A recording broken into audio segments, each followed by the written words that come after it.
जीत के लिए 107 रन का टारगेट दिया था, जिसे मेहमान टीम ने रविवार को 2 विकेट खोकर हासिल किया। विलियम 45 और सचिन रविंद्र 39 रन बनाकर नाबाद लौटे। इससे पहले टीम इंडिया दूसरी पारी में 462 रन पर ऑल आउट हो गई। न्यूजीलैंड ने पहली पारी में 402 और इंडिया ने 46 रन बनाए थे। भारतीय टीम होम ग्राउंड में लगातार 6 टेस्ट जीतने के बाद हारी है। टीम को पिछली हार हैदराबाद में 25 जनवरी 2024 में मिली थी।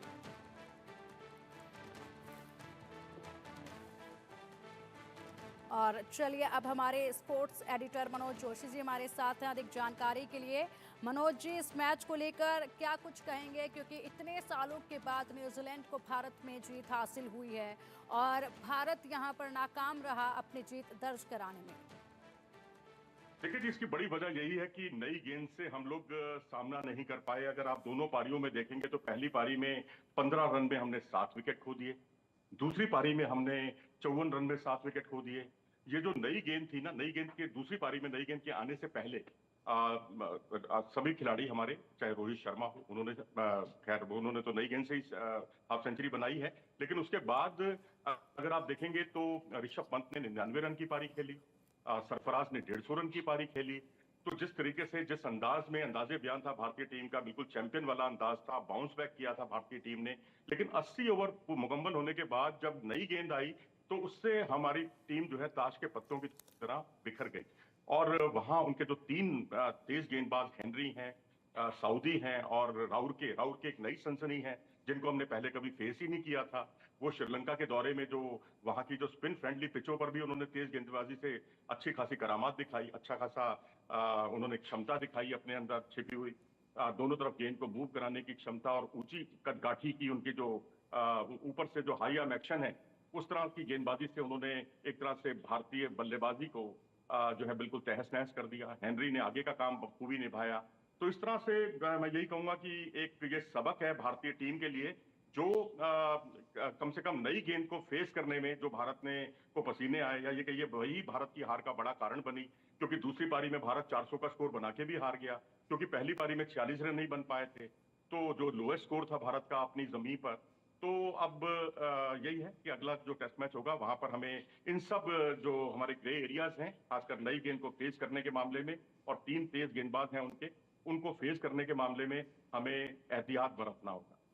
बिल्कुल। और अगर मनोज जी यहाँ पर बात की जाए एक एक खिलाड़ी के प्रदर्शन को लेकर, तो किस खिलाड़ी के प्रदर्शन से आप थोड़ा सा संतुष्ट नजर आए, किसको क्या काम करने की अभी जरूरत महसूस होगी? देखिए, जहां तक भारतीय टीम के बल्लेबाजों का सवाल है, अगर आप रोहित शर्मा देखें, बहुत ही उम्दा बल्लेबाजी की। यशस्वी जायसवाल अच्छा खेल रहे थे, अचानक वो कदमों का इस्तेमाल करते हुए बहुत आगे निकल गए। वहां उनका थोड़ा अल्हड़पन, मैं कहूंगा, वो सामने आया, मैच्योरिटी की कमी दिखाई दी। उससे उन्हें अब जो है निजात पाना होगा। उसके अलावा अगर आप सरफराज देखें, बिल्कुल चैंपियन वाला अंदाज, स्क्वेयर खेले, सामने खेले ही नहीं बिल्कुल भी, क्योंकि उनको पता था सामने खेलेंगे तो फंसेंगे। तो उन्होंने अपनी रणनीति बदली खेलने की, जो डोमेस्टिक क्रिकेट में जो उनकी शानदार फॉर्म है उसको उन्होंने टेस्ट क्रिकेट में कैरी फॉरवर्ड किया। क्योंकि पहले भी उन्होंने बहुत शानदार पारियां खेली हैं भारतीय टीम के लिए, क्योंकि इंग्लैंड के खिलाफ जो उनकी 2 हाफ सेंचुरी हैं बैक टू बैक, वो बड़ी काबिले तारीफ थी। तो उसके अलावा अगर आप ऋषभ पंत को देखें, जब उन्होंने वापसी की तो वापसी के बाद सेंचुरी बनाई, फिर उसके बाद अगले एक से एक टेस्ट छोड़ के अगले टेस्ट में 99 रन की पारी खेली इसी मैच में। तो ये सब पॉजिटिव्स थे भारत के लिए। बस दिक्कत यही थी, जब नई गेंद आई तो वहां हमारी पारी जो है बिल्कुल ताश के पत्तों की तरफ बिखर गई। उसी में पंत आउट हुए, उसी में सरफराज आउट हुए, और आलम यह था कि 54 रन में भारत ने 7 विकेट खो दिए। और उसके बाद जो लक्ष्य उनको मिलना चाहिए था, कम से कम पौने 200 रनों का या 200 रनों का, वो 107 रन तक ही सिमट गया। और आज के आधुनिक दौर में 107 रन का लक्ष्य तो बड़ा लक्ष्य नहीं माना जाता। अब कहने के लिए हम कहते हैं जी 5वें दिन की जो विकेट होती है बड़ी मुश्किल होती है इंडियन सब कॉन्टिनेंट में, लेकिन ये 5वें दिन की नहीं बल्कि चौथे दिन की विकेट थी, क्योंकि पहले दिन तो खेल ही नहीं हुआ। बिल्कुल। और इसी के साथ सर अगर बात कर ली जाए तो देखिए, जिस तरीके से आप बता रहे हैं कि जो नई बॉल आई उसके बाद मैच जो है वो हाथों से निकलता चला गया, यानी कि ये मैच हमारे भारतीय खिलाड़ियों के लिए अनलकी साबित हुई और न्यूजीलैंड के खिलाड़ियों के लिए लकी साबित हुई, क्योंकि उनकी पकड़ इस बॉल पर मजबूत देखी गई। एक एक खिलाड़ी की अगर वहां पर बात की जाए तो उसको लेकर किस तरीके से आप डिस्क्राइब करेंगे इस पूरे मैच में जो प्रदर्शन उन्होंने दिखाया? देखिए, मैंने ये देखा है, कुल मिलाकर आपकी बात से पहले मैं एक बात कहना चाहूंगा कि श्रीलंका से जो भी टीम आती है खेलने के बाद, क्योंकि न्यूजीलैंड की टीम अभी श्रीलंका में क्लीन स्वीप का शिकार हुई थी। श्रीलंका ने उनसे दोनों टेस्ट मैच जीते थे, यहां आते ही उन्होंने मैच जीता। ऐसे ही इंग्लैंड की टीम वहां उनको हराकर वहां श्रीलंका से खेलकर आई थी, यहां आते ही उसने चेन्नई में पहला टेस्ट मैच जीता। तो इंडियन सब कॉन्टिनेंट में खेलने का तजुर्बा मिल जाता है उन्हें जब श्रीलंका में खेलने का, तो उसके बाद इंडियन सब कॉन्टिनेंट की या भारतीय जो पिचें हैं बहुत अलग नहीं है, तो वो एक तरह से उनका अच्छा अभ्यास हो जाता है, पूर्वाभ्यास हो जाता है और यहां आकर सीरीज में वो झंडे गाड़ देते हैं। लेकिन उसके बाद भारत को बाउंस बैक करना आता है। इंग्लैंड से हम हारे थे पहला टेस्ट मैच, उसके बाद हमने अगले 3 टेस्ट मैच जीते। अब यहां पर हम एक टेस्ट मैच हारे हैं, तो मेरा यकीन है कि अगर आप नई गेंद को, जो हमारे ग्रे एरियाज हैं, उसको हम अच्छे तरीके से नहीं खेल पाए, तो उसको हम अच्छे तरीके से खेलेंगे। तो इंडिविजुअली मैं यही कहूंगा कि जो जल्दबाजी के शिकार हुए, खासकर पहली पारी में देखें आप, तो यशस्वी और विराट जो है शॉर्ट बॉल पर जिस तरह से आउट हुए, जिस तरह से 2 खिलाड़ी हमारे लेग साइड पर जडेजा को देखा हमने, वो बिल्कुल लेग साइड की गेंद पर आउट हुए। केएल राहुल इसी तरीके से आउट हुए। केएल राहुल वाकई टीम पर इस वक्त थोड़े से, मैं कहूंगा, सबसे बड़े खलनायक साबित हुए भारतीय टीम के, क्योंकि दूसरी पारी में अगर वो टिकते, रन बनते ना बनते वो एक अलग बात थी, लेकिन अगर वो क्रीज पे टिके रहते तो रन अपने आप आते और शायद ये लक्ष्य 250 या 200 रनों का होता, तो उस वक्त आप जीत के लिए भी जा सकते थे। तो बॉलर्स के पास अपनी एक लिमिटेशंस थी। अब बुमराह ने 2 विकेट जरूर चटकाए दूसरी पारी में, लेकिन उन्होंने कुल मिलाकर, उनको ये भी ध्यान में था कि 107 रन का ही लक्ष्य है, फील्ड को ज्यादा खोल नहीं सकते वो। तो एक लिमिटेशंस बॉलर्स जो है लिमिटेशन पे बंध जाते हैं जब लक्ष्य ज्यादा नहीं होता।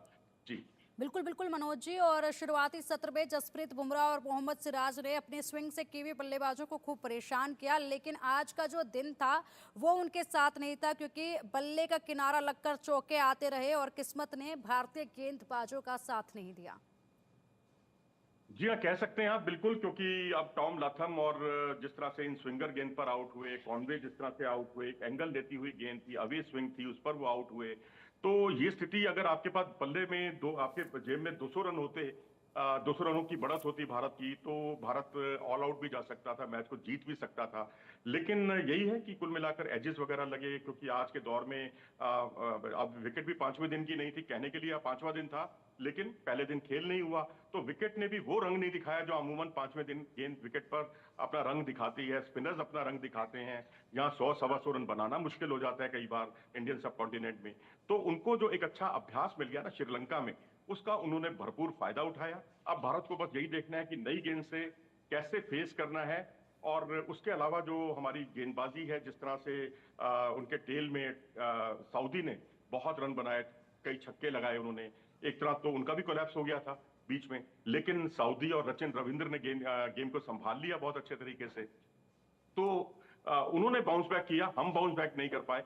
बस अब ये है कि अब हम अगले टेस्ट मैच में बाउंस बैक जरूर करेंगे, क्योंकि WTC का फाइनल हमें खेलना है और श्रीलंका बहुत तेजी से आगे बढ़ रहा है, और उनके पास कामिंदु मेंडिस जैसे कई और प्रभत जयसूर्या जैसे कई अच्छे खिलाड़ी आ गए हैं। तो ऐसी स्थिति में मैं समझता हूं कि भारत को अब एक एक मैच, क्योंकि अब एक हार तो हो गई, लेकिन दूसरी हार हम बर्दाश्त नहीं कर पाएंगे, क्योंकि उसके बाद हमें WTC का जो है अगला मुकाबला, जो बॉर्डर गवास्कर ट्रॉफी का मुकाबला जो है, वो खेलना है ऑस्ट्रेलिया से। 5 टेस्ट मैच ऑस्ट्रेलिया में जाकर खेलना, वो एक मुश्किल रहा होगी।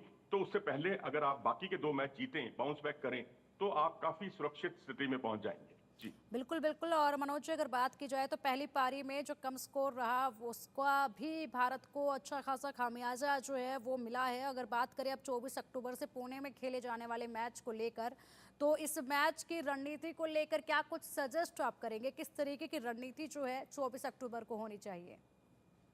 देखिए, मैं समझता हूँ स्पोर्टिंग विकेट तो नहीं बनाएंगे, क्योंकि स्पोर्टिंग विकेट बनेंगी तो बड़ा मुश्किल होगी। एजाज पटेल ठीक है, उनके स्पिनर हैं, और उन्होंने मुंबई के वानखेड़े स्टेडियम में पिछले दौरे में 10 के 10 विकेट चटकाए थे, यहाँ भी वो कामयाब हुए। लेकिन मुझे लगता है कि जो उनके हेनरी, राउर के और टिम साउदी, उनकी तुलना में स्पिनर्स को खेलना थोड़ा बेहतर रहेगा। स्पिन फ्रेंडली विकेट पर आप उनके जो बल्लेबाज हैं, टॉप ऑर्डर है, उसको आप छका सकते हैं, उनको आउट कर सकते हैं। तो टॉम लॉथम और अब केन विलियमसन भी हो सकता है अगले मैच में फिट होकर लौट आए, क्योंकि पहले मैच में तो वो फिट नहीं थे, तो एहतियात के तौर पर उनको बाहर बिठाया गया था।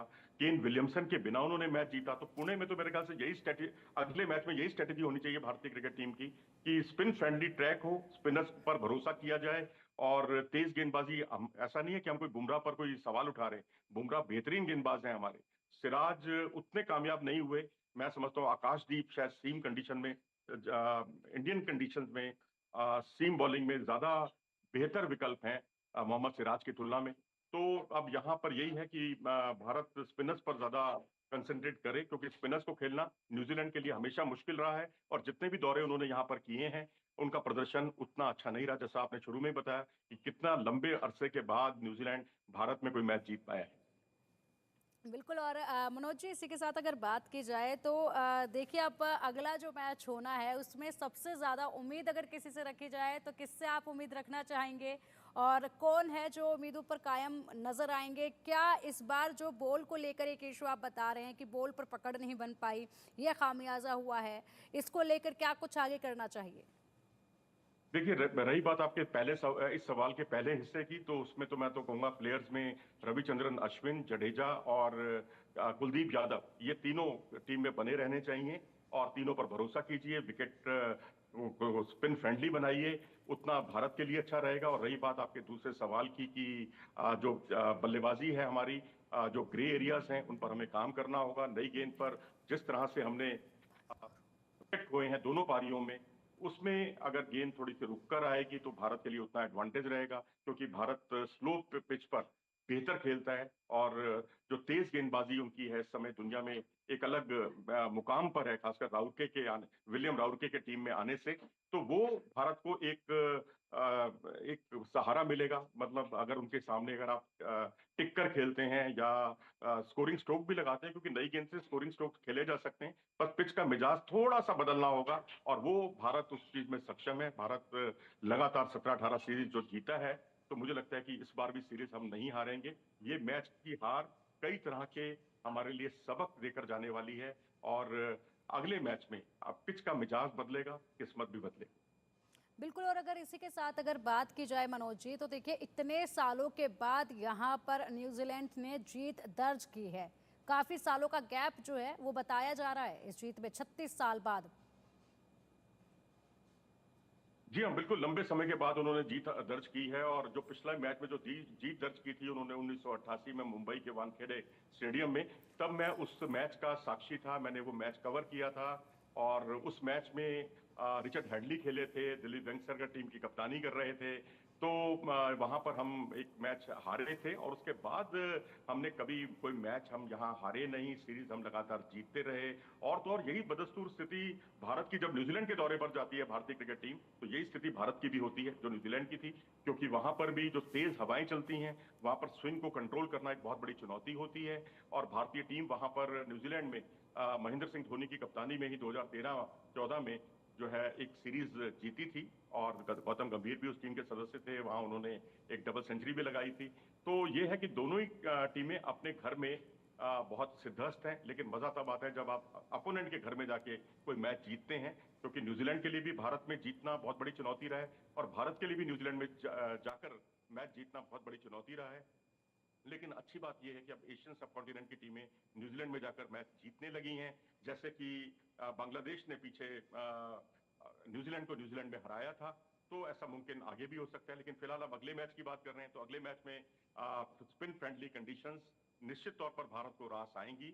और जो पहला मैच जो आप श्रीलंका से में खेलकर आने के बाद यहाँ जब जीतते हैं मुकाबला, आपका मनोबल जरूर बढ़ता है, लेकिन भारत उससे ज्यादा अच्छी तैयारी करते हैं, जैसा कि इंग्लैंड के खिलाफ सीरीज में हुआ। और वही मैं देख रहा हूं अगले मैच में भारतीय टीम के साथ भी होगा, क्योंकि पैचेज में भारतीय टीम ने अच्छा संघर्ष किया। और आप देखिए कि चौथे दिन की समाप्ति पर जब बैड लाइट हो गई थी, तो बैड लाइट पर भारतीय खिलाड़ी अंपायर से बातचीत कर रहे थे, अपने तर्क रख रहे थे कि हम स्पिनर्स को गेंदबाजी कराने के लिए तैयार हैं, इतनी खराब रोशनी नहीं है। वो बात अलग है कि बाद में बारिश हो गई और खेल धुल गया। लेकिन आप देखिए कि 107 रन के लक्ष्य के बावजूद भारत ने हिम्मत नहीं हारी।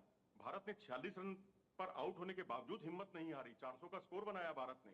तो इसका मतलब है कि भारतीय टीम चैंपियन की तरह खेलना जानती है, बाउंस बैक करना जानती है। लक्ष्य ज्यादा बड़ा नहीं हो पाया, क्योंकि ऐसी दिक्कत हमें बांग्लादेश के खिलाफ भी आई थी।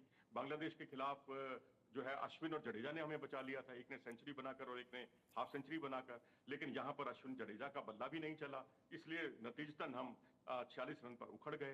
तो वहीं से हमारे पतन की कहानी शुरू हो गई इस मैच में। लेकिन मुझे लगता है बाउंस बैक होगा और भारतीय टीम जरूर जीतेगी अगले मुकाबले। बिल्कुल बिल्कुल मनोज जी, जिस तरीके से आपने बताया और अश्विन का यहाँ पर नाम लिया, तो देखा जाए तो 13 ओवर के बाद रोहित शर्मा स्पिन अटैक पर लेकर आए और उसके बाद जडेजा और अश्विनी की जोड़ी को लेकर काफी उम्मीदें थी कि ये जोड़ी कुछ कमाल कर सकती है। लेकिन लक्ष्य ज्यादा नहीं था ना, दिक्कत ये है। कमाल कर सकती है वो तो अच्छी बात है, आपने सही बात कही, लेकिन लक्ष्य कम से कम 200 रनों का होना चाहिए था। लक्ष्य 107 रनों का था और आज के दौर में 107 रन बनाना कोई बहुत बड़ा टारगेट नहीं होता। इसको आप बहुत सहजता के साथ टीमें बनाती हैं। बेशक हम कितने भी आंकड़े गिनाते रहें कि न्यूजीलैंड की टीम जो है वो बहुत कई मौकों पर पिछले 4-5 साल में 100 रन भी नहीं बना पाई है, लेकिन अब उन आंकड़ों का कोई मतलब नहीं है, क्योंकि वो कंडीशंस अलग होती हैं, ये कंडीशंस अलग है। हर कोई जीतने के लिए आता है, हारने के लिए कोई नहीं आता। 107 रन का लक्ष्य कोई बड़ा लक्ष्य नहीं होता। बेशक इंडियन सबकॉन्टिनेंट ही हो। वैसे जैसा कि मैंने आपको बताया कि चौथे दिन का खेल था टेक्निकली, क्योंकि पहले दिन का खेल ही नहीं हुआ था। पिच के मिजाज में भी कोई ज्यादा बदलाव नहीं आया। वो तो नई गेंद ने थोड़ी सा अपना कलाकारी दिखाई, जिससे भारतीय बल्लेबाजी जो है वो ध्वस्त हो गई, लेकिन बाद के दौर में। लेकिन उसके बाद तब के बल्लेबाजी जहां विराट कोहली ने या ये कहिए ऋषभ पंत ने या सरफराज ने बहुत अच्छी बल्लेबाजी की, पिच का मिजाज उतना नहीं बदला और उसी का नतीजा था कि न्यूजीलैंड ने बहुत सहजता के साथ 2 विकेट खोने के बावजूद लक्ष्य को बहुत आसानी से प्राप्त कर लिया। बिल्कुल मनोज जी, बहुत बहुत शुक्रिया आपका ये तमाम जो जानकारी है ये साझा करने के लिए और विस्तार से इस पूरे मैच पर चर्चा करने के लिए बहुत बहुत शुक्रिया।